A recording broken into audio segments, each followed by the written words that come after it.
தேவனுடைய போதனைகளை கேட்டு உங்கள் சுகவாழ்வு துளிர்க்க தொடர்ந்து இணைந்திருங்கள். உங்கள் கிரேஸ் டிவி.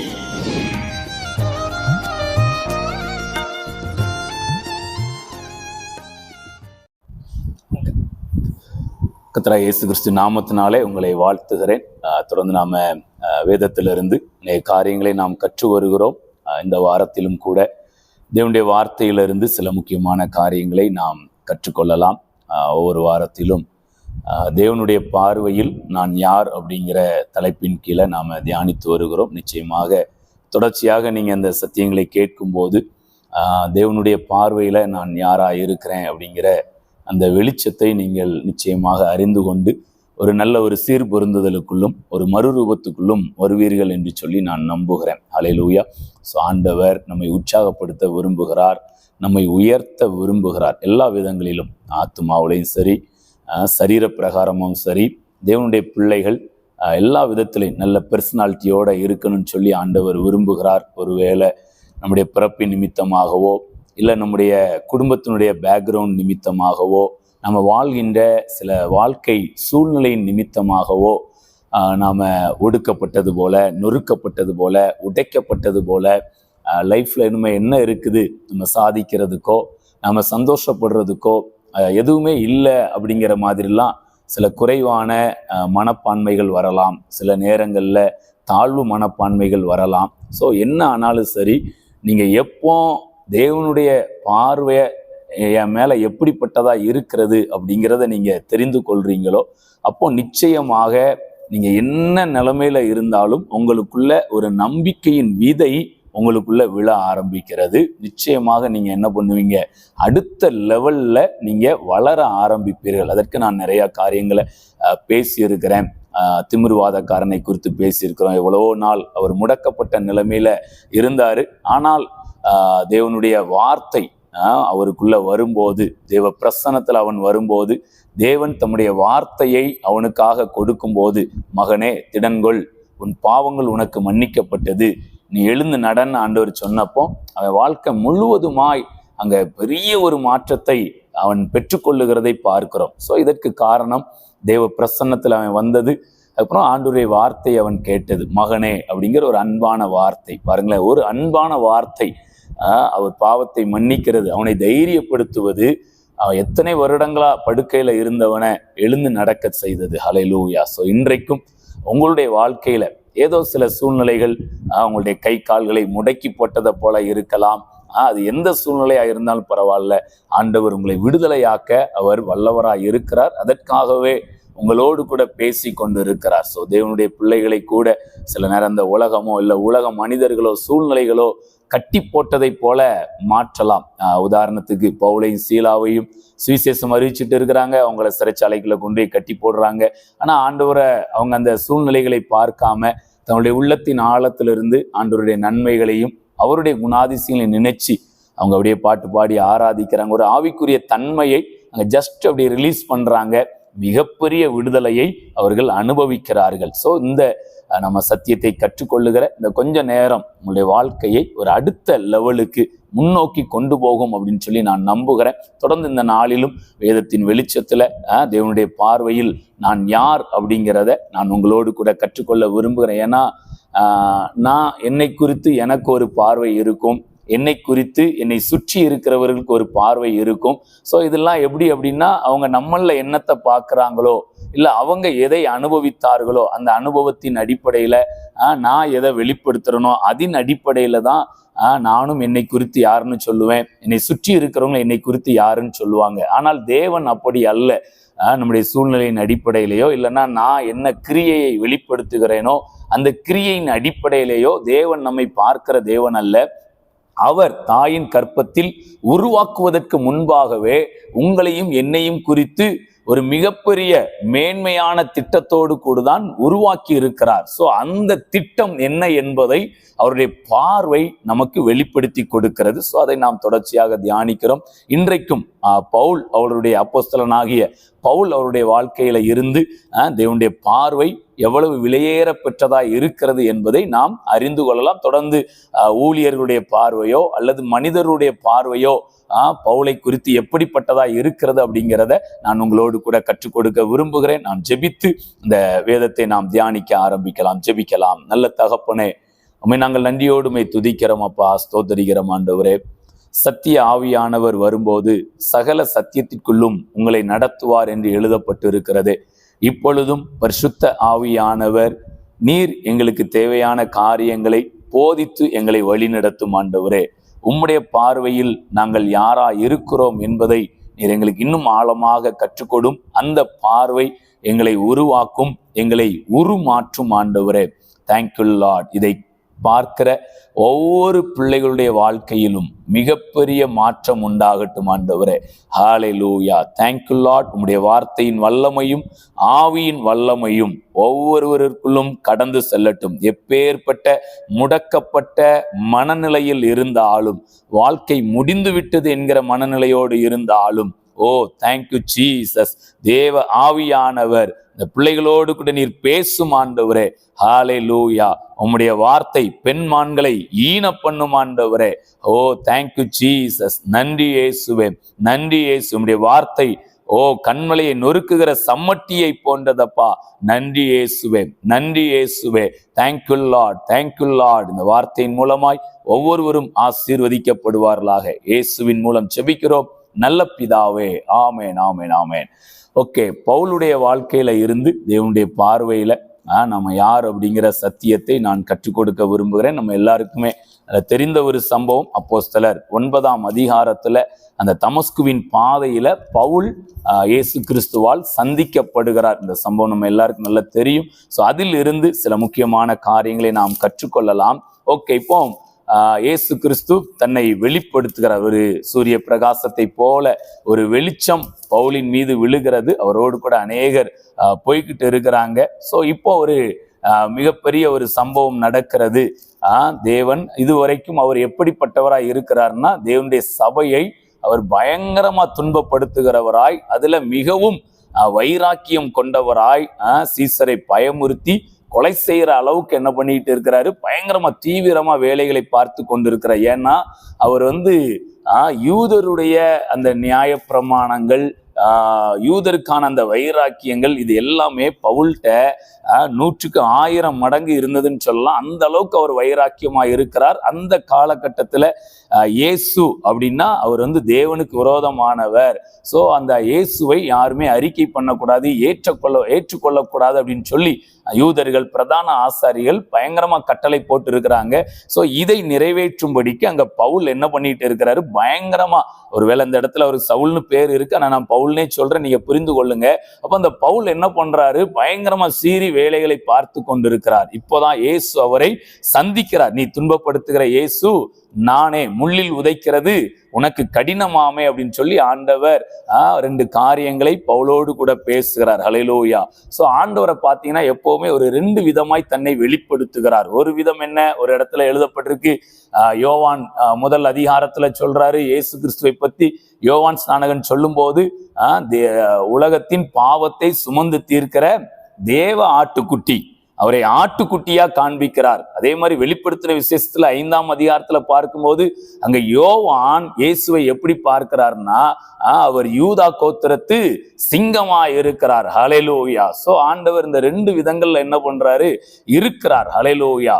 சோ இங்க பவுல்கிட்ட முதலாவது ஆண்டவர் தன்னுடைய சாஃப்டான குணாதிசயத்தை என்ன பண்றாரு, வெளிப்படுத்துறார். எந்த அளவுக்கு வெளிப்படுத்துறாருன்னா, எப்பா நீ துன்பப்படுத்திட்டு இருக்கிற கிறிஸ்து நானே அப்படின்னு என்ன பண்றா சொல்ற. அப்படின்னா என்ன அர்த்தம், இப்ப ஒரு விசுவாசிய, ஒரு சபையில இருக்கிற விசுவாசிய பவுல் தன்னுடைய காலுக்கு கீழே போட்டு மிதிக்கிறார் அப்படின்னா, இயேசு எந்த இடத்துக்கு தன்னை கொண்டு வருகிறார் அப்படின்னா, அந்த விசுவாசி கீழே கிடக்கிறார் பாத்தீங்களா, அந்த இடத்துக்கு தன்னை கொண்டு வர்றார். அதான அர்த்தம், நீ துன்பப்படுத்துகிற இயேசு நானே, நான் அதை என்ன பண்றேன், நான் சகிச்சுக்கிட்டு இருக்கிறேன், உன் காலுக்கு கீழே நான் கிடக்கிறேன் அப்படிங்கிற மாதிரி பேசுறார். இப்ப பவுலுக்கு எப்படி இருக்கும், அப்ப தன்னை ஒரு வலிமையானவனாதான் என்ன பண்ணுவார் பவுல் பார்ப்பார். ஆனால் ஆண்டவர் நீ துன்பப்படுத்துகிற இயேசு நானே அப்படிங்கிறதோட ஆண்டவர் முடிக்காம அவர் சொல்றாரு, எப்பா நீ துன்பப்படுத்துற, நான் அதை சகிச்சுக்கிட்டு இருக்கிறேன், ஆனா ஒன்னு தெரிஞ்சுக்கோ, நீ மிதிக்கிறது நீ முள்ளில் மிதித்து கொண்டு இருக்கிறாய். ஹல்லேலூயா. சோ ஆண்டவர் தன்னை ஒரு ஜீவனுள்ள கல்லாக அங்க என்ன பண்றாரு, வெளிப்படுத்தி காண்பிக்கிறார். ஒரு இடத்துல ஆண்டவர் சொல்றாரு, இந்த கல்லின் மீது விழுகிறவன் நொறுங்கி போவான், இந்த கல் எவன் மேல் விழுமோ அவனை நசுக்கி போடுன்னு சொல்லி இருக்கு. ஹல்லேலூயா. சோ ஆண்டவர் யார் மேலேயும் போய் விழுகிற ஆண்டவர் அல்ல. ஆனா யாராவது மோதுனாங்கன்னா அவங்களுக்கு சில ஆபத்துக்கள் இருக்கிறது அப்படிங்கிறத இங்க பவுல்ட்ட அழகா சொல்றார். ஃபர்ஸ்ட் இறங்கி சொல்றாரு, நீ துன்பப்படுத்துகிற இயேசு நானே. அதுக்கப்புறம் சொல்றாரு, முள்ளில் உதைக்கிறது உனக்கு கடினமாமே. ஹல்லேலூயா. சோ தேவ பிள்ளைங்க, இந்த ரெண்டு வெளிப்பாட்டை நல்லா தெரிந்து கொள்ளணும். தெரிந்து கொண்டால்தான் ஆண்டவருடைய அன்பு என்னங்கிறதும் தெரியும். அடுத்து இன்னொன்னு சொல்றேன், ஆண்டவர் எப்பவுமே அவரை பகைக்கிறவர்களை அவர் அழித்து போடுகிற ஆண்டவர் அல்ல, அவர்களையும் ரட்சிப்பதற்குத்தான் ஆண்டவர் என்ன பண்ணுவாரு, காரியங்களை செய்வார். ஆனா நான் ஏன் இந்த முள்ளில் உதைக்கிறது உனக்கு கடினமாமேன்னு ஆண்டவர் சொன்ன வார்த்தையை பிரஸ் பண்ணி சொல்றேன்னா, நமக்கு தைரியம் வரணும். ஏன்னா இன்னைக்கு நம்ம ஆண்டவருக்காக நம்ம வாழ்ந்து கொண்டிருப்போம், ஆண்டவருக்காக ஊழியம் செய்து கொண்டிருப்போம். ஏதோ நமக்கு விரோதமா மனிதர்களோ அல்லது சில சூழ்நிலைகளோ எழும்பி வரும்போது நம்ம என்ன பண்ணிடக்கூடாது தெரியுமா, ஆண்டவர் நம்மளை கைவிட்டுருவாரு, நமக்காக அவர் கிரியை செய்வாரா அப்படிங்கிற சந்தேகம் நமக்கு என்ன பண்ணக்கூடாது, வரக்கூடாது. நீங்கள் ஆராதிக்கிற தேவன், நீங்க யாருக்கு ஊழியம் செய்கிறீங்களோ அந்த தேவன் உங்களுக்காக எவ்வளவு வைராக்கியமா இறங்கி பேசுகிறார், எவ்வளவு வைராக்கியமா அங்க கிரியை செய்கிறார் அப்படிங்கிறத நாம அறிந்து கொள்ளணும். அந்த தேவனை குறித்த அந்த முழு பிக்சர் நமக்கு என்ன செய்யணும், தெரியணுங்கிறதுக்காக நான் அதை மிகவும் வலியுறுத்தி சொல்லுகிறேன். ஹல்லேலூயா. சோ இன்னும் ஒரு இடத்துல சொல்றாரு பாருங்களேன், யோவான் அந்த 16ஆம் அதிகாரத்துலலாம் அழகா சொல்றாரு, உங்களை பகைக்கிறதற்கு முன்பா, உலகம் உங்களை பகைத்தால் அது உங்களை பகைக்கிறதுக்கு முன்பாக என்னை பகைத்ததென்று அறியுங்கள். ஹல்லேலூயா. சோ ஆண்டவர் பாருங்களேன், எல்லா இடத்துலையும் அவருடைய பிள்ளைகளுக்கு ஒரு அரணாய் என்ன பண்றாரு, நிற்கிறார். சோ நல்ல ஒரு தைரியத்தோட இருப்போம். சோ பவுல்ட்ட ஆண்டவர் அழகா சொல்றாரு, அப்பா முள்ளில் உதைக்கிறது உனக்கு கடினமாமே. அப்பதான் அவர் நடுங்கி திகைக்கிறார் பாருங்களேன் இந்த வார்த்தையை கேட்ட உடனே. அதுக்கப்புறம் சொல்ற, ஆண்டவரே நான் என்ன செய்ய சித்தமா இருக்கிறீர். அப்போ ஆண்டவர், நீ எழுந்து அந்த பட்டணத்துக்குள்ள போ, அங்க உனக்கு என்னென்ன செய்யப்படணுமோ அதெல்லாமே உனக்கு சொல்லப்படும் அப்படின்னு சொல்லியாச்சு. இப்போ பவுலும் அங்க என்ன பண்றார், தமஸ்கு பட்டணத்துக்கு போய்விட்டார். அங்க ஒரு 3 நாளா என்ன பண்றாரு, அங்க ஜெபம் பண்ணி கொண்டிருக்கிற அவருடைய கண்கள் இப்போ அவர் பார்க்க முடியாம இருக்கிறாரு. இப்போ நான் விஷயத்துக்கு வர்றேன். இன்னைக்கு நாம தியானிக்கிற தேவனுடைய பார்வையில் நான் யார் அப்படிங்கிற விஷயத்துக்கு வரேன். இப்போ ஆண்டவர் பவுல அங்க தமஸ்கு பட்டணத்துல ஒரு வீட்டுல இருக்க வைத்திருக்கிறார்.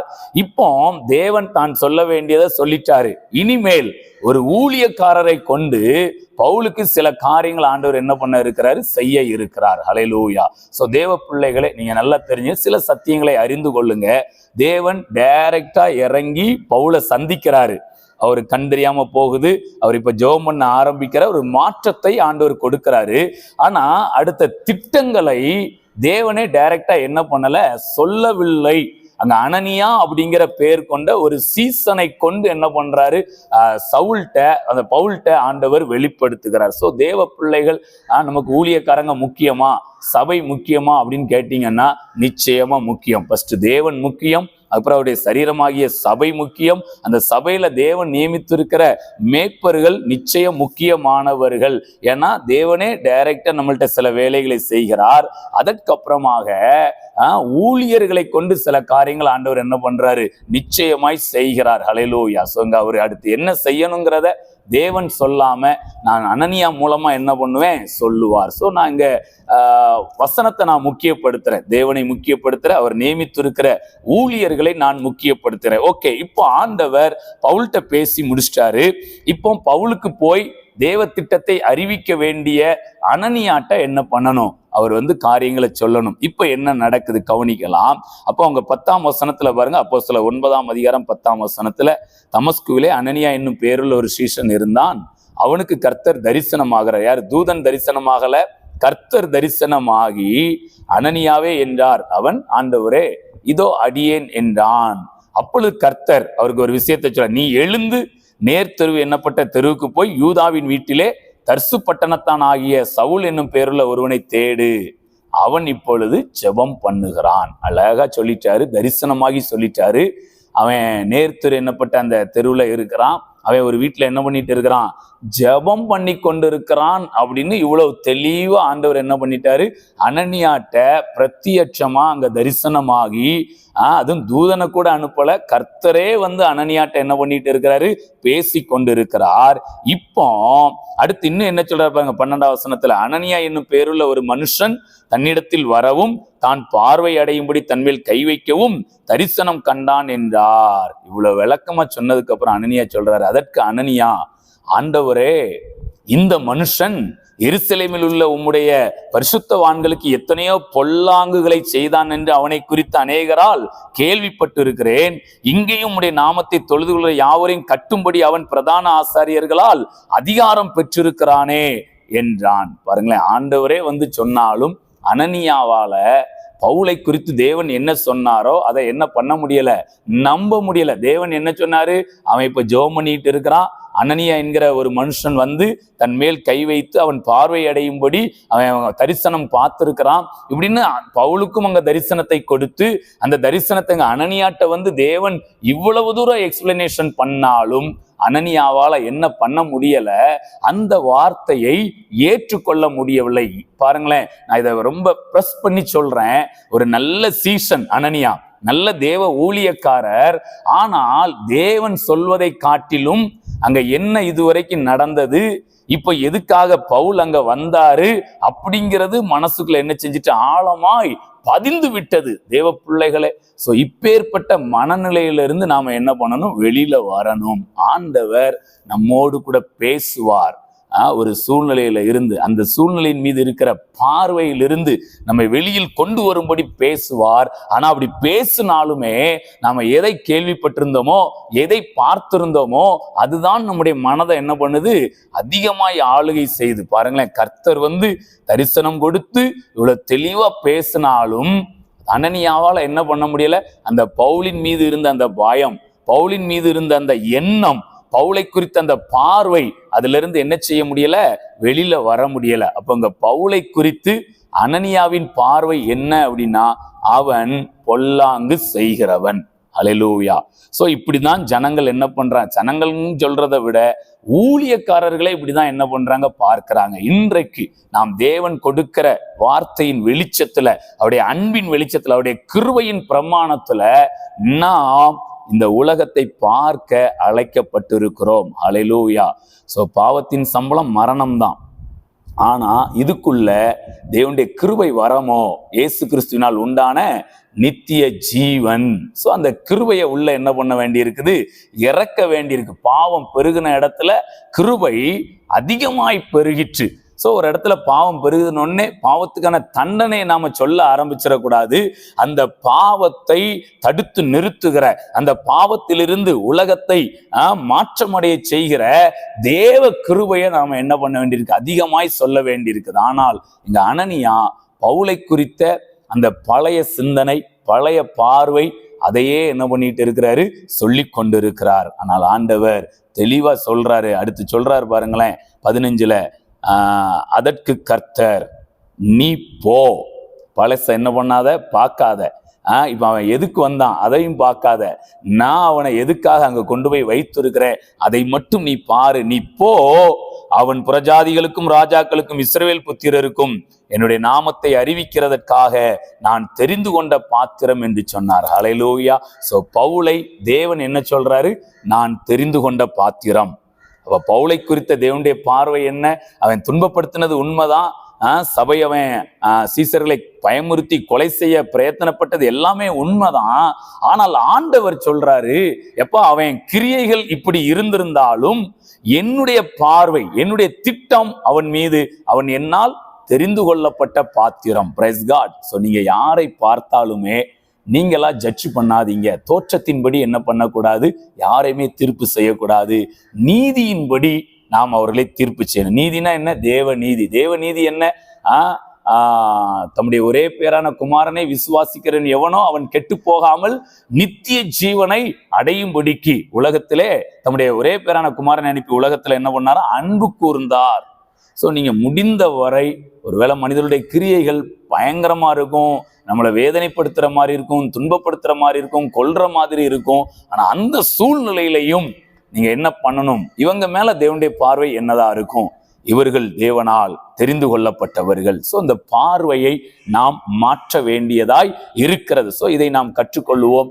அப்போ ஸோ ஆண்டவர் அதை சொல்றார். அதுக்கப்புறம் பார்த்தீங்கன்னா அந்த 9ஆம் அதிகாரத்துல நம்ம பார்க்கும்போது இன்னும் மற்ற சீசர்லாம் எப்படி பயப்படுறாங்க பாருங்களேன். 9ஆம் அதிகாரத்தில் இவர் மனம் திரும்பி தமஸ்குல கொஞ்சம் ஊழியம் பண்ணி அப்புறம் அதுக்கப்புறமா இங்க எருசலேமுக்கு வந்துட்டாரு. ஆனா இப்போ நான் வாசிக்கிற 26ல சவுல் எருசலேமுக்கு வந்து சீசருடனே சேர்ந்து கொள்ள பார்த்தான்.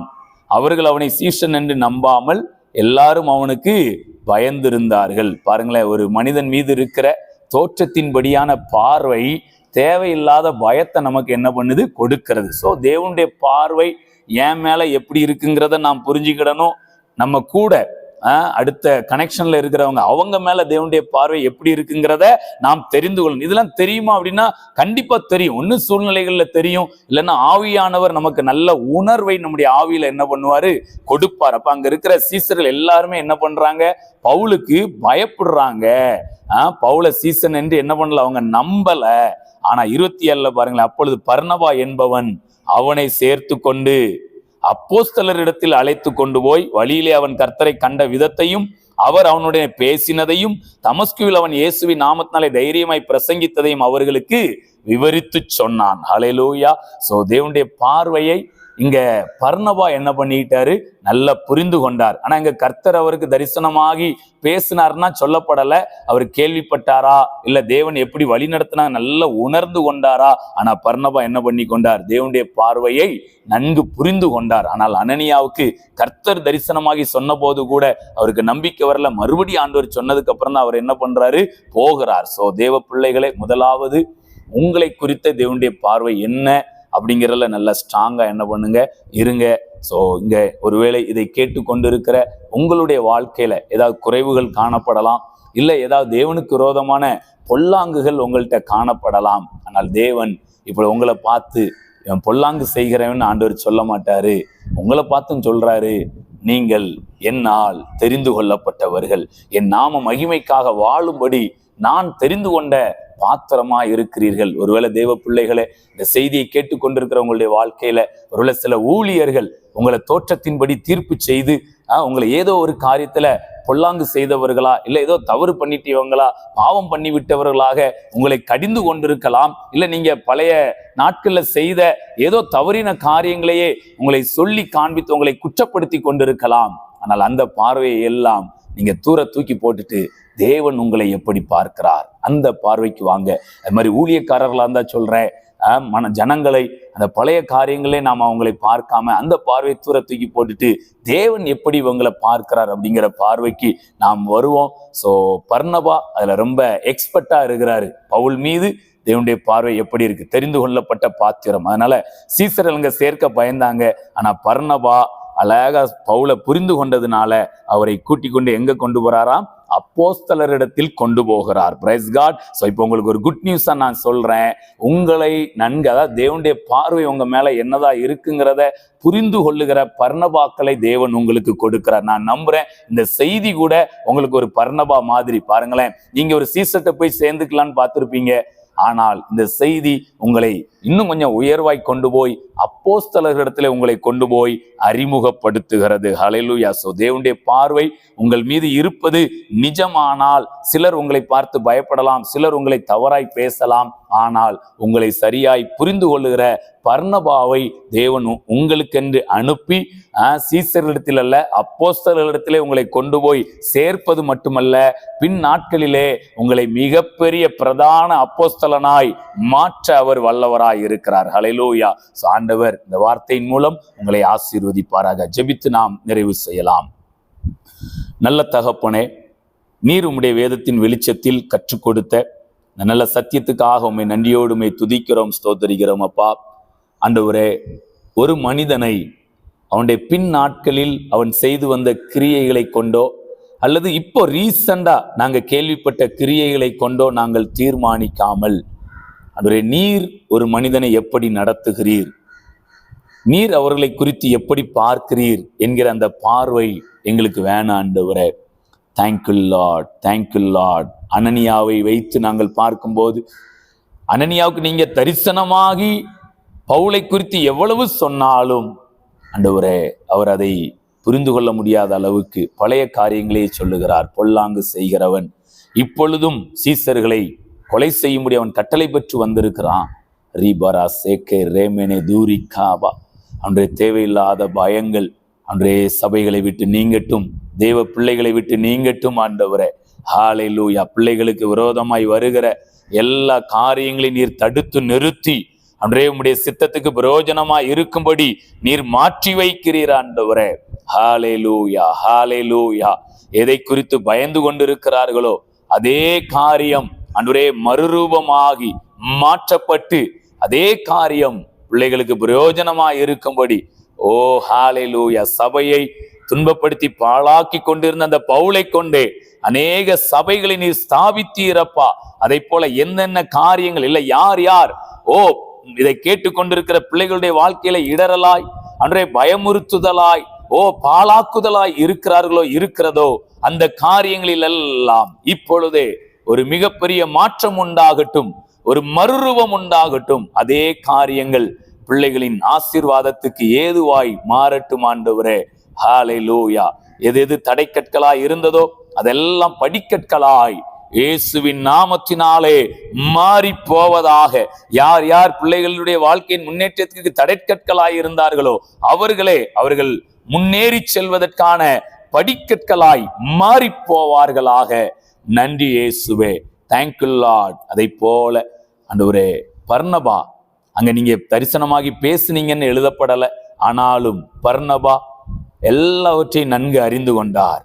பவுல் சந்திக்கப்பட்டது, பவுல் ஜெபம் பண்ணினது, அவர் ஊழியம் செய்தது எல்லாவற்றையும் நன்கு நிதானமாய் அறிந்து கொண்டார். அதை போல ஆண்டவரே பிறரை குறித்து நாங்கள் தோற்றத்தின்படி பார்க்க கூடாது, தேவ நீதியின்படி பார்க்கணும் ஆண்டவரே. எங்களுடைய பார்வையில் ஒருவரை பார்த்து நாங்கள் ஜட்ஜ் பண்ணக்கூடாது.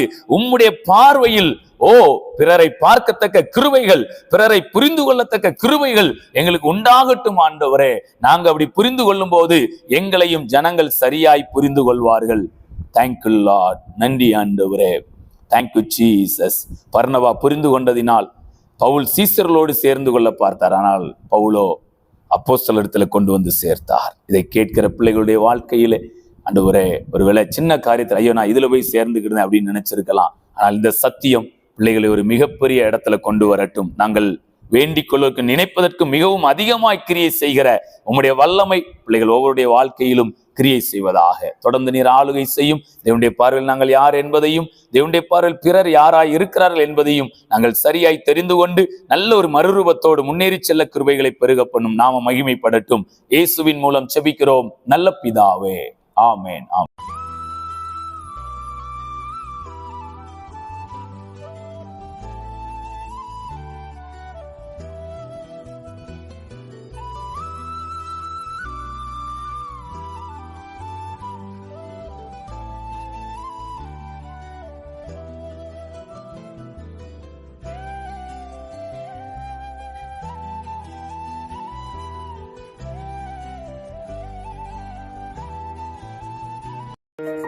தேவனுடைய போதனைகளை கேட்டு உங்கள் சுகவாழ்வு துளிர்க்க தொடர்ந்து இணைந்திருங்கள்.